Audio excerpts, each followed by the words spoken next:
lifetime dari pergerakan awan, sehingga kita bisa tahu kalau awan besar ada di satu arah mengarah ke tempat kita bisa prediksi, oke, beberapa jam lagi akan mendung, dan ya itu cukup presisi. Sehingga ketika kita melihat satu foto yang bagus, ini saya foto di hari Minggu Jawa tahun lalu, sebenarnya di balik foto yang yang seperti ini itu ada keringat yang bercucuran. Jadi bukan orang motret sekali langsung dapat, wah kameranya pasti bagus. Oh bukan kameranya, kita pasti bagus. Ya tapi ada caranya. Setiap foto yang bagus itu pasti seolah-olah seperti ketika kita melihat sebuah gunung es, puncak gunung es yang sebenarnya di bawahnya itu banyak pengorbanan. Dimana di situ ada kita harus studi target dulu, kemudian harus merencanakan waktunya kapan, lokasinya di mana, prediksi cuaca seperti apa, alatnya juga harus dipersiapkan. Kemudian ketika semuanya sudah disiapkan, kita eksekusi datanya, nggak langsung jadi. Di foto nggak langsung jadi, habis itu kita olah sedemikian rupa sehingga menghasilkan gambar yang bagus. Karena data mentah ya nggak akan menghasilkan gambar yang bagus. Karena ya sekali lagi masih mentah, harus kita olah, harus kita masak. Kita kalau mau makan kan nggak belanja terus kita langsung kita makan, ya kita masak dulu ya. Dan itu sama halnya seperti itu. Sehingga saya coba petakan sepanjang pengalaman saya untuk mendalami hal ini. Dalam astrofotografi ada dua hal tentu saja yang harus kita dalami. Pertama astronomi, yang kedua fotografi. Dan dari dua hal ini ternyata skopnya bagi saya pribadi astronomi itu 70% dan fotografi sebenarnya cuma 30%. Jadi kalau udah tahu fotografi, tantangannya lumayan, harus belajar astronomi sedikit. Ya nggak banyak-banyak yang seperti kuliah gitu ya, kita harus tahu dulu. Sementara kalau udah tahu astronomi, itu udah dikit lagi, berarti tinggal tahu fotografinya di situ pasti udah bisa. Dimana kalau astronomi kita harus belajar tentang ya celestial object, celestial motion, kemudian tentang koordinatnya kita harus tahu, kemudian tentang teknik kayak polar alignment, kemudian mempelajari instrumentasi astronomi. Gak cuma kamera saja yang kita pelajari, itu juga harus tahu tentang teleskop dan lain sebagainya. Kemudian tentang detektor, kolektor, filter dan sebagainya. Terutama juga adalah digital image processing juga harus tahu. Dan itu tidak didapatkan oleh orang yang mendalami fotografi biasa. Karena fotografi biasa ya bendanya yang ada di sekeliling kita. Sementara kalau fotografi ya bendanya yang nggak biasa kita lihat. Kalau fotografi ya apa fotografi diperlukan di astrofotografi ya standar seperti ya kamera, lensa, tentang shutter speed, diafragma dan sebagainya. Dan kalau kita bicara cara ngambil gambarnya itu saya bagi pada dua hal. Yang pertama adalah kameranya fix, yang kedua adalah kameranya kita tracking. Itu dua dunia yang berbeda dan akan menghasilkan gambar yang juga berbeda. Dan itu kesulitannya juga berbeda. Kalau fix ya cukup gampang lah, dimana handheld pun bisa. Kayak kemarin Ayu pakai handphone dapat Scorpius, pakai handphone doang, pakai tangan gitu ya, steady banget tangannya kayak tripod, gak goyang. Kemudian bisa handheld, bisa tripod, tentu saja lebih bagus lagi, dan yang penting stabil, karena kita harus pakai lens prosedur. Sementara kalau kita tracking ya kita bisa tripod, mounting, motor drive, kemudian balancing dulu, ada juga kabel-kabelnya kalau dia pakai power. Kemudian tentu saja yang paling besar itu adalah polar alignment, karena yang paling susah. Semalam saya menghabiskan waktu 1 jam lebih hanya buat cari polar alignment yang bagus. Itu pun cuma dapat semenit ya sayang banget. Karena mungkin kan udah kecapean juga, jadi fisik itu mempengaruhi fokus kita untuk mencari polar alignment. Nanti kita belajar tentang apa itu polar alignment. Nah, ini salah satu setup yang saya gunakan semalam untuk motret menggunakan kamera biasa di atas Star Tracker. Sementara kalau kita bicara tentang cara ngambil gambarnya menggunakan optik, itu ada dua. Secara umum ada afokal, ada prime focus. Dimana afokal ini memang tidak terlalu mudah, tapi hasilnya tidak terlalu bagus. Dimana kalau afokal bisa mendapatkan magnifikasi yang tinggi karena dia menggunakan eyepiece. Kemudian sayangnya karena kamera harus melewati tidak hanya lensa utama tapi juga lensa okuler, sehingga sangat mungkin adanya distorsi dan juga tentu saja distorsi, dan itu juga biasanya mengurangi kualitas gambar. Sementara kalau prime focus memang indikasinya lebih rendah karena tidak menggunakan okuler, tapi tidak ada distorsi karena cahaya dari benda difokuskan oleh lensa langsung jatuh di sensor, jadi nggak pakai okuler lagi. Kurang lebih seperti ini kalau avokal. Jadi kamera biasanya avokal itu pakai kamera yang lensanya nggak bisa dicopot, kayak kamera handphone atau kamera pocket, dan langsung diintip di eyepiece teleskop. Sementara kalau avokal ya seperti ini, dimana kita pakai kamera yang memang lensanya bisa kita copot seperti DSLR atau CCD kamera, dimana sensor langsung telanjang menerima cahaya langsung dari si benda langit. Sementara itu kalau bicara tentang objeknya, saya bagi kepada 3 bagian. Yang pertama adalah objek planetari. Planetari adalah benda-benda yang sifatnya ada di tata surya, seperti misalkan matahari, bulan, planet.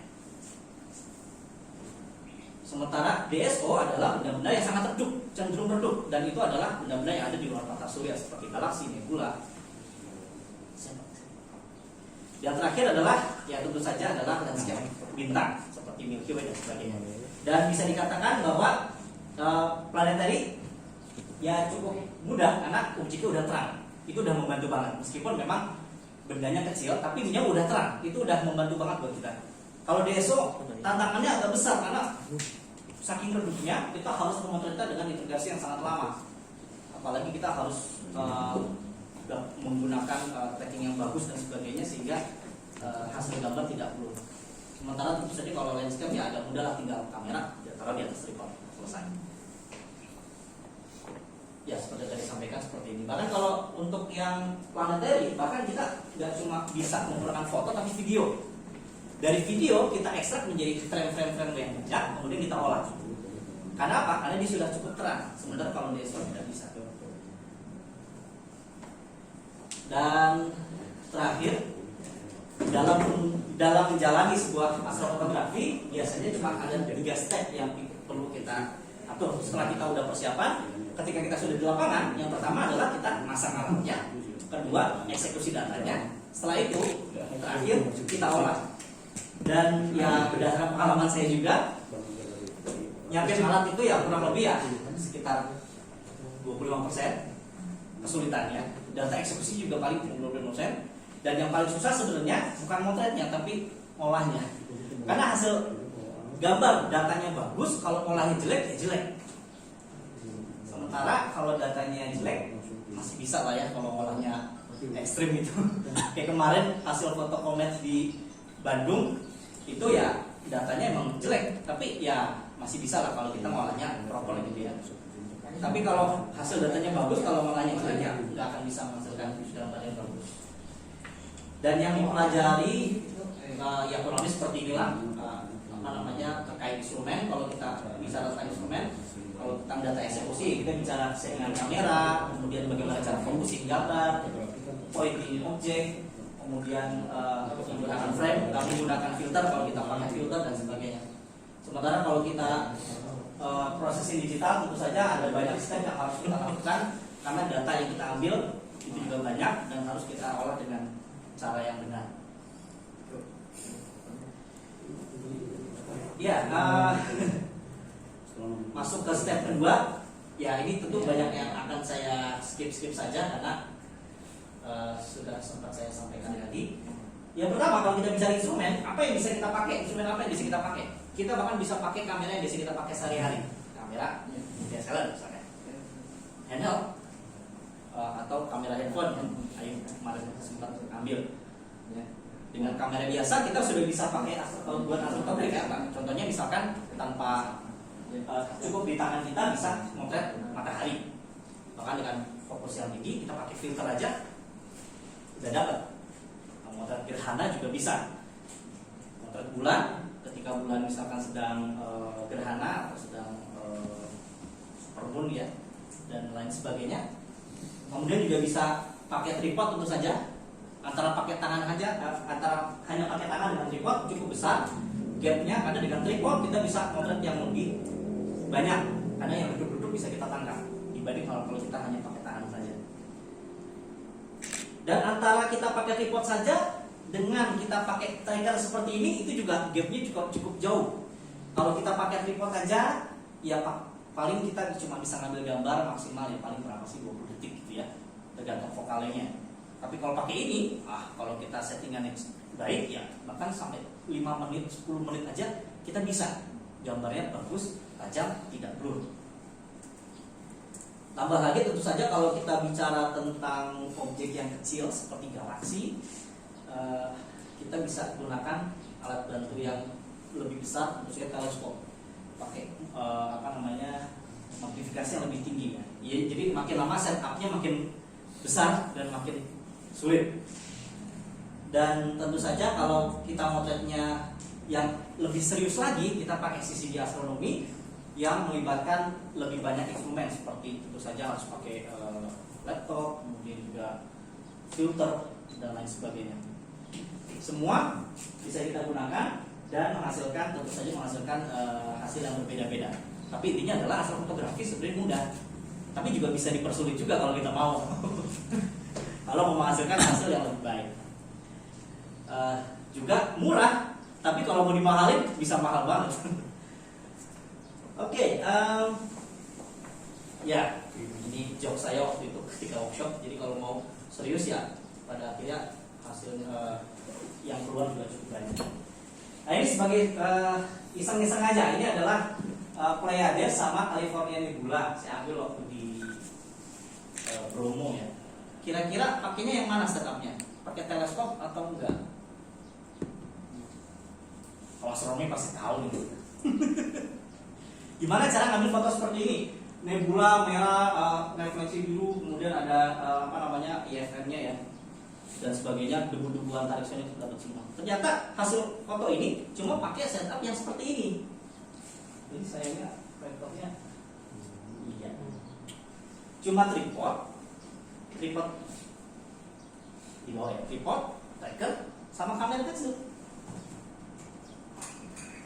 Ini biar kelihatan aja ya. Jadi nggak melulu kita kalau mau hasil fotografi nggak melulu harus pakai teleskop. Cuma gini aja. Cuma yang motretnya lama, ini durasi 3 jam. Per frame-nya ya kalau nggak salah waktu itu aku dapat sampai 3 menit. Jadi sekali motret 3 menit. Motret udah kita tungguin. Apanya sih lo mau sambil ngopi loh katanya. Setelah itu selesai dan itu pakai remote. Jadi kita tinggalin sampai dia 3 jam kita selesai. Baru habis itu kita motret yang lain. Anak astronomi pasti tahu karena bidang langit ini luas. Kalau pakai teleskop paling cuma segini aja gitu ya. Kalau pakai teleskop yang ini segini. Kayak semua aku motret Pleiades agak enggak tepat segini. Jadi kalau kita tahu astronomi, kita akan tahu area langit ini sebenarnya luas dan kita nggak perlu teleskop. Kita cukup pakai lensa kecil. Ini 50 mm. Kalau yang ini saya potret di Karimun Jawa Bang Malu. Kalau ini tentu teleskop ya, karena ini sebenarnya bendanya kecil banget. Ini mungkin seper 8 bulan kali ya. Dan tentu saja pakai teleskop saya waktu itu pakai teleskop setupnya. Kalau ini ada 3 galaksi sebenarnya, ada galaksi Andromeda, Triangulum sama galaksi Mira di belakang sana, tutup sama bintang Mira. Ini pakai apa setupnya? SLR ya, apa? Teleskop nggak? Pakai teleskop? Enggak, ternyata pakai ini juga. Karena area langit ini luas juga ternyata. Andromeda itu tadi sebenarnya luas, Andromeda itu gede dan nggak perlu pakai teleskop ternyata.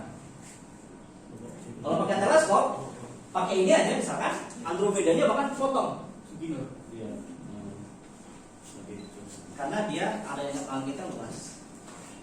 Gimana kalau ini? Kemarin di Batam 2019 setupnya gimana? Teleskop. Ternyata saya motretnya gini nih om. Nggak pakai tripod. Kenapa? Karena di Batam tiba-tiba menjelang puncak mendung. Saya langsung panggil teman saya, kita nyetir ke arah Pulau Rempang sambil kejar-kejaran sama awan. Dan saya pakai DSLR yang kebetulan sensornya memang kecil, pakai Micro Four Third dan pakai lensa 800. Jadi saya begini sambil ngebut lewat jendela mobil, cepet. Ya dapat. Intinya adalah untuk fenomena seperti ini kita bahkan bisa menggunakan kamera biasa dengan tanpa tripod atau bahkan tanpa kamera. Karena kita tahu si gerhana kan terang, nggak perlu tripod karena nggak perlu long exposure. Bahkan pakai handheld aja bisa. Bahkan dia nggak pakai filter karena awannya udah tetap. Kalau pakai filter malah gelap. Awannya udah jadi filter. Ya itu sekedar tebak-tebakan. Jadi mau pakai apapun kita, objeknya disesuaikan. Pakai tripod tentu saja yang redup bisa kita potret. Pakai tracker yang lebih redup lagi bisa keluar, bisa dapat. Yang lebih besar kita bisa dapat area langit yang lebih kecil, lebih zoom lagi, jauh yang tadi potret. Pakai setup yang lebih bagus, pakai filter narrowband dan sebagainya, itu hasilnya lebih bagus lagi sampai akhirnya kayak lukisan gitu ya, saking bagusnya. Yang kanan bawah bukan foto saya, mohon maaf karena saya belum bermain ke arah narrowband. Alatnya mahal sekali soalnya. Oke, kembali ke alat memotret, kamera tentu saja harus pakai kamera karena kalau nggak pakai kamera ya nggak bisa motret. Tapi kamera seperti apa?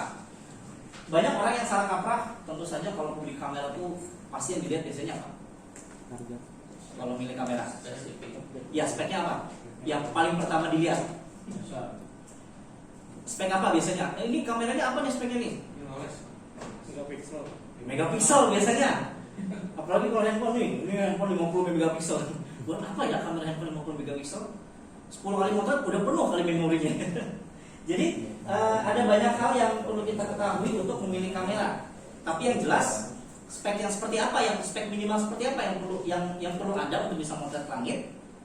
Tentu saja megapiksel itu yang kesekian, nggak perlu kita mikirin megapiksel ternyata.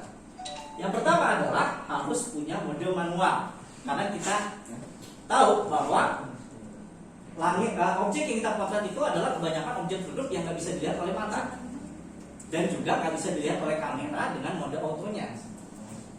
Jadi kalau pakai mode auto, pakai kamera, ya kita fokusin ke langit, ya akan fokus maju mundur misalnya. Ini juga nggak akan bisa fokusin. Kenapa? Karena cahayanya nggak kelihatan. Jadi harus pakai mode manual, entah itu fokus manual, entah itu adalah tentu saja mode manual. Kita harus push kamera kita untuk pakai misalkan shutter speed yang lama, kemudian harus pakai diafragma yang lebar. Yang kedua adalah bisa syuting RAW, jangan pakai JPEG, karena ya tentu mungkin sudah pada tahu format gambar itu ada banyak dan yang diambil oleh kamera juga bervariasi. Dan harus kita ketahui bahwa kalau astrofotografi adalah hasil gambar yang datanya harus kita olah, sehingga kita harus dapat data yang memang masih utuh dalam bentuk RAW, mentah gitu ya, RAW mentah. Jadi data itu harus lengkap. Karena apa? Karena kalau kita pakai JPEG, kita tahu JPEG itu file kompresi, ukurannya lebih kecil. Kenapa? Karena memang udah dikompres di situ. Informasi kecelangan terang dan keredupan gelap itu udah dibatasi di situ. Kita mau hasil foto kita tersimpan dalam file yang memang tidak ada informasi yang hilang di situ. Ada semua informasi dari area yang paling gelap sampai area yang paling terang. Kalau kita olah area yang paling terang itu kita bisa turunin sehingga kelihatan ada benda di situ, dan area yang paling gelap kita bisa atur sehingga kita kelihatan ada benda di situ. Karena variasi kecelangan ini sangat variatif kalau di langit malam. Ya memang utamanya dari gelap ke terang sih, bukan terang ke gelap. Tapi intinya adalah kita tidak ingin kita susah-susah setting, kita susah-susah foto, dapatnya cuma file yang udah terkompresi sama si kamera. Jadi harus pakai RAW.